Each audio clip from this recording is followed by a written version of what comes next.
الحمد لله نحمده ونستعينه ونستغفره ونؤمن به ونتوكل عليه ونعوذ بالله من شرور أنفسنا ومن سيئات أعمالنا من يهده الله فلا مضل له ومن يضلل فلا هادي له فأعوذ بالله من الشيطان الرجيم بسم الله الرحمن الرحيم ليس للإنسان إلا ما سعى وأن سعيه سوف يرى.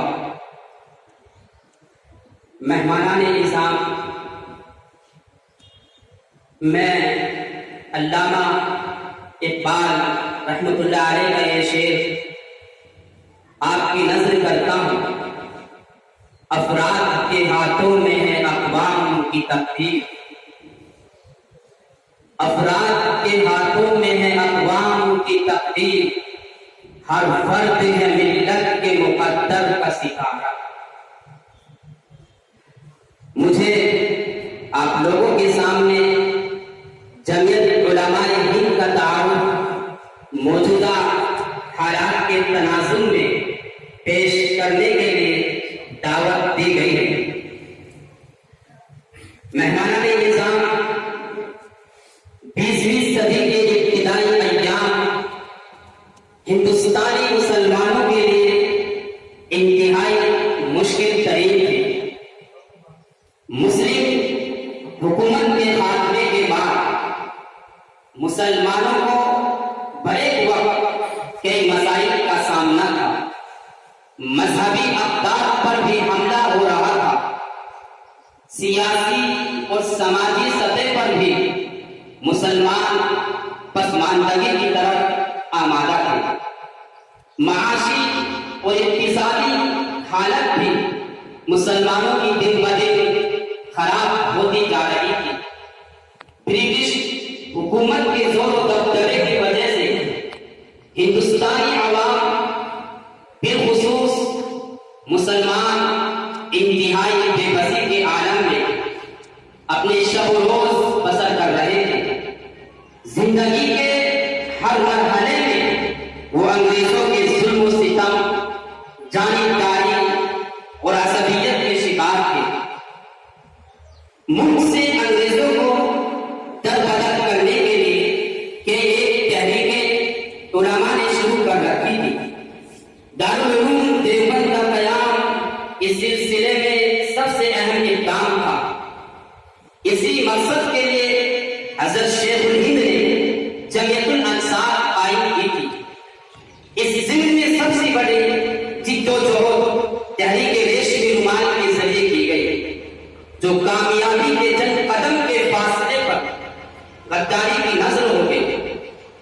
شیخ الہند کے جیل میں جانے کے بعد کئی سالوں تک سکوت اور خاموشی علماء اور لوگوں پر طاری ہو گئی. حادثات و مسائل کی اس سنگین وادی میں گھری قوم کو بچانے کے لیے ریشمی رومال تحریک کے روح روا اسیر مالٹا دارالعلوم دیوبند کے پہلے طالب علم اور جامعہ ملیہ اسلامیہ کے بانی شیخ الہند مولانا محمود حسن دیوبندی رحمۃ اللہ علیہ کی ہدایت پر 19 نومبر 1919 عیسوی کو جمعیت علماء ہند کی بنیاد ڈالی گئی، جس کا پہلا اجلاس 28 دسمبر 1919 عیسوی کو پنجاب کے مشہور شہر امرتسر میں مولانا عبدالباری فرنگی محلی کی صدارت میں ہوا. اس تنظیم کی پہلی باقاعدہ نشست 1920 عیسوی میں دہلی میں ہوئی، جس میں شیخ الہند حضرت مولانا محمود الحسن صاحب اسیر مالٹا کو مستقل صدر اور حضرت مفتی کفایت اللہ صاحب کو نائب صدر اور مولانا احمد سعید صاحب کو مستقل ناظم بنایا گیا. ہندوستانی مسلمانوں کی سب سے قدیم و بڑی جماعت جمعیت علماء ہند کے ممبران کی تعداد 1 کروڑ سے زیادہ ہے. پورے ہندوستان میں اس کی صوبائی اور علاقائی بے شمار شاخیں ہیں. جمعیت علماء ہند نے انگریزوں سے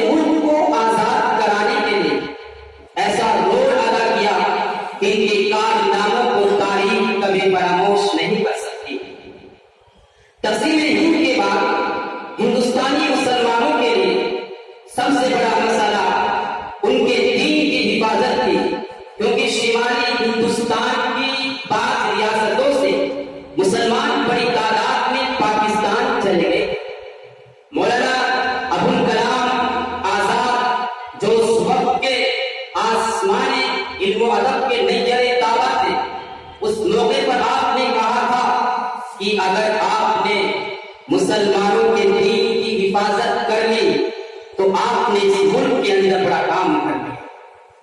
चुनांचे जमीयत उलमाए हिंद ने मुसलमानों की तालीमी पसमानदगी को दूर करने के लिए हर मुमकिन कोशिश की। जमीयत उलमाए हिंद न सिर्फ कुरान और हदीस की तालीम पर खुसूसी तवज्जो मरकूज करती है बल्कि रिफाई खिदमात के लिए हम वक्त कोशा रहती है। मुकम्मल इखराजात बर्दाश्त करके हिंदुस्तानी अदालतों में जाकर गिरफ्तार शुदा बेगुनाह मुस्लिम नौजवानों के केस को तजुर्बेकार वकला की निगरानी में मुकम्मल इखराजात बर्दाश्त करके लड़ना जमीयत उलमाए हिंद की ऐसी अजीम खिदमत है कि मेरी मालूमात के मुताबिक ऐसी नजीर दूर दूर तक नहीं है।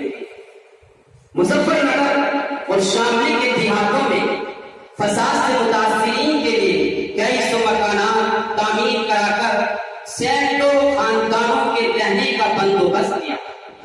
हिंदुस्तान में किसी भी इलाके में सैलाब या तूफान या जलजला या दीगर आफात आने पर जमीयत उलमाए हिंद मुसीबत ज़दा अफराद खासकर मुसलमानों की मदद करने में हमेशा पेश रहती है। जमीयत ने जदीद स्कूल्स बनाए, कॉलेजेस बनाए, इसी के साथ साथ आसाम में एक बड़ी तादाद को शहरियत दिलवाई।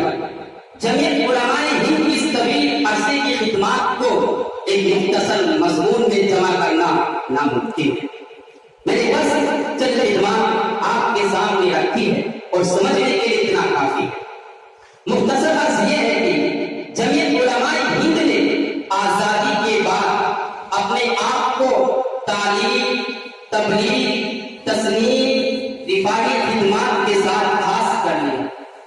इसका मतलब हरगिज ये नहीं है कि जमीयत उलमाए हिंद मुसलमानों को सियासी सरगर्मियों से अलग थलग रखना चाहती है। इसकी वजह ये नहीं है कि हम अक़लियत में आगे थे। अक्सरियत हमें हर प्लेटफार्म पर शिकस्त दे रही थी, लिहाजा जरूरी था कि ठंडे दिमाग से काम लेकर मुसलमानों की दीनी तरबियत के साथ तालीमी और रिफाई कामों में उनकी मदद की जाए और इश्तियाल अंगेज सियासत के बजाय दूर अंदेशी और हसन बीनी से काम लिया जाए। गर्ज ये है कि आजादी से कम हिंदुस्तान में जमीयत उलमाए हिंद की 28 साल मुल्क की आजादी के लिए खिदमत और आजादी के बाद तालीमी, इस्लाही और रिफाई खिदमत नाकाबिले फरामोश है। जमीयत उलमाए हिंद के कुछ अगराज़ व मकासिद मैं आपके सामने रखता हुआ चलता हूँ। मुसलमानों के मजहबी, तालीमी, तमद्दुनी और शहरी हुकूक की तहकीक और तहसील, ऐसे इदारों का क़याम जो मुसलमानों की तालीमी, इक़्तिसादी और मुआशरती जिंदगी की तरक्की और इस्तेहकाम का ज़रिया हो। मुसलमानों की इबादत गाहों की हिफाजत जमीयत ने अपनी अगराज़ व मकासिद तक पहुंचने के लिए बहुत सारे शोबे कायम किए। दावत इस्लामी, शोबे नश्र व इशाअत, दारुल मुताला, दीनी तालीमी बोर्ड, इन शोबों के तहत जमीयत ने अपने काम को आगे बढ़ाया और इस वक्त इस अजीम तंजीम की बागडोर हजरत मौलाना अरशद मदनी के हाथ में, और वो वाहिद तंजीम है जो रोजे अव्वल का रोज अपने मकासिद पर कारबंद रही। एक शायर ने कहा कि एक हो जाए तो बन सकते हैं खुर्शीद मुबीन, एक हो जाए तो बन सकते हैं खुर्शीद मुबीन, वरना इन बिगड़े हुए तारों से क्या बात। आखिर में बारगाह इलाही ने दुआ हो कि जमीयत उलमाए हिंद के जिम्मेदारान मुत्तहिद होकर इसी तरह उम्मत मुस्लिमा के मसाइल को हल करने के लिए जान और माल को वक्त की कुर्बानी पेश करे, जिस तरह हमारे अस्लाफ ने दी। अल्लाह तबारक व तआला हम सबको इसके लिए कबूल फरमाए।